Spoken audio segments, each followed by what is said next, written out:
Hi, everyone, and welcome to the PYA Crew Spotlight. My name is Ria. I am your host, and I'm really pleased to introduce Sandra Jordaan. She is the yacht purser. How are you, Sandra? I'm wonderful. Thank you so much for having me, Ria. No, thank you for joining us. Now, the reason we have you here is we are doing the Crew Spotlight for the PYA, and this is all about you and how you got into yachting and what you feel the yachting industry has done for you and for your life. So tell us your story.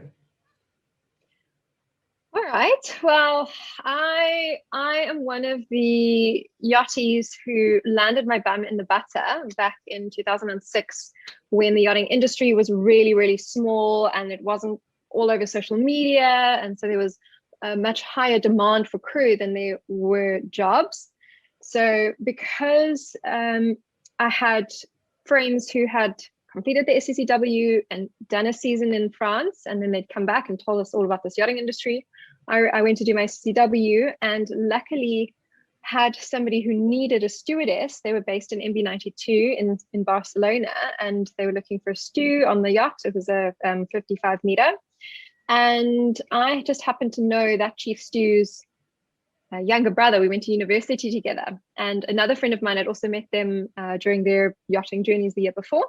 So they put us in touch. I applied for the job. We did a Skype interview back then because there wasn't Zooms. So we did a Skype interview and I was hired. So without ever having stepped on a yacht, I was flown from Johannesburg, where I was living at the time, to Barcelona and commenced my yachting career. So it was, yeah, very, very exciting. And I was fortunate enough to find a really, really great boat with a great captain and crew. And yeah, I think I've sort of never really looked back. I've done quite a few things between that. I've gone back to university to study again, and I've worked as an editor in a magazine. But yeah, I think I worked on yachts for over 10 years throughout my career. Well, when you were sort of first growing up in your formative years, what was the career goals that you had? I assume that it wasn't that you wanted to be a yachty as a career goal. No, no. So for me, my dad is a pilot. He was a pilot, so he worked for South African Airways, and I went to university. So after school, I went to university. I studied what's called a business science. So it's a 4-year honors degree. I specialized, first of all, in chartered accounting for the first 2 years and actually switched to the law stream to finish off. So kind of covered a larger range of like a large series of subjects, including like stats and economics and finance, accounting, law, human resources, strategy, all of those kind of things. I mean, really, really large amount of subjects. But I actually, after that, applied to the South African Airways Cadet Pilot Program. And what it was they took 12 people a year through the training that is needed in order to work for a big commercial airline, and they essentially paid for your training. So obviously, being a woman, that was one of the things they were looking for women. They were also looking for non-Caucasian people to go through their training as well, to try and have a more diverse and inclusive airline industry. And I actually made it all the way through. So from thousands of applicants, I made it all the way through to the final 24.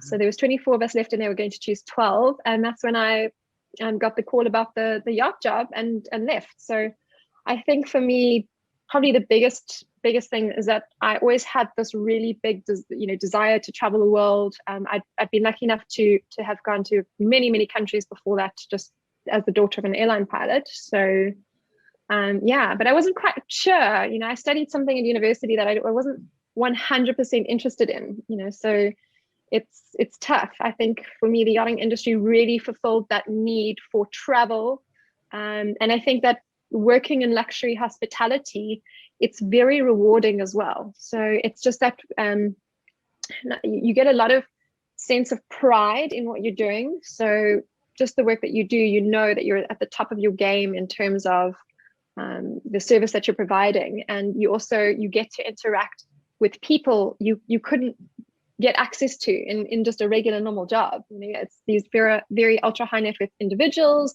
celebrities, royalty. So from that point of view, it's just really, really super exciting.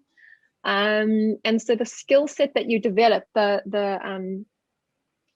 yes, you can train for things in hospitality and service, but I think that understanding etiquette and protocol and just seeing this different world, it also gives you something to aspire to, and just, yeah, like a different perspective on life as well. Well, let me ask you, I mean, there are two different paths once you get into yachting. One is eventually that you want to go shore-based, and the other is that you want to continue on in yachting and retire after having achieved, you know, whether it be captain or engineer or chief steward, whatever it is that you sort of want to achieve in yachting. How did that set you up? Because you obviously decided that you wanted to go shore-based. How did yachting help you set you up for that? Right. Well, I don't think it was something that I necessarily chose. It was more, yeah, you know, for me, I fell pregnant, and as most women do in yachting, that is the end of their career. So, you know, it wasn't something that I had thought about the concept for the yacht purser before that. I'd registered the domain name. I'd identified the fact that when I moved into a purser role, I felt really unsupported, and I felt like there was not a lot of information out there on the purser role, and there weren't good mentors and yeah, just not a lot of support. So for me, I had actually wanted to go into management company. I'd briefly worked for YCO in 2007. They managed my first fleet of yachts. So, you know, I had a really good relationship with them, and I really enjoyed that. So I think that was always my aim, to go into the yacht management side of things, but also really difficult to do if you want to live in South Africa. So I am based in South Africa, in Cape Town now. And I think that for me, the biggest thing working on board, and also coming from the background that I did with, you know, the extensive university education that I had. I also studied the Super Yacht Management diploma. I have another tourism diploma. I've studied project management at a master's level. So I think all of that combined would just put me in a really, really good position to create the course that I did for yacht pursers, which is now accredited through the guest program with IAMI. And it's something that I'm really passionate in, because knowledge and information is always something that is going to help you to feel more confident in your role and feel more supported, and also just, you know, give you a better foundation for the work that you're doing. You know, I think that, yeah, you can't ever go wrong by learning new things. You know, and it's just, for those people that are looking at getting into yachting at this stage, or considering the option of making it a career choice, what type of advice would you give? I think for new crew getting into the industry, the biggest gap that I see for them is that, you know, they think that working on a yacht is just maybe cleaning a hull or setting a table, or, you know, they don't really understand the very complicated nature of a luxury hospitality industry. So at the end of the day, being professional is just really, really important, and understanding how to conduct yourself, and the fact that, you know, it is grueling hours. It's really grueling hours, and you're working in very small spaces and environments. So, you know, you do have to learn to be quite flexible, and also to have a really good, you know, you put in very testing and trying circumstances sometimes, and very stressful circumstances.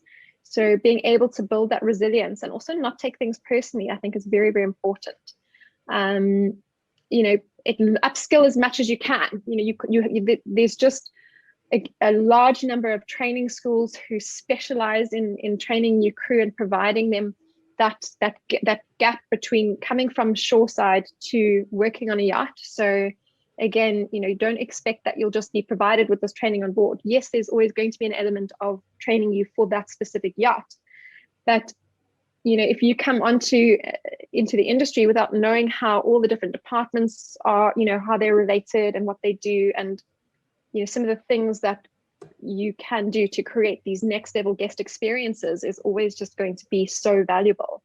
So I think that, yeah, just getting a good understanding of the yachting industry is always a good idea. And what is the most positive aspect about yachting that you would encourage people to look forward to? For me, yachties are people who get things done. They get things done. They will find a way. They are just very, very good problem solvers.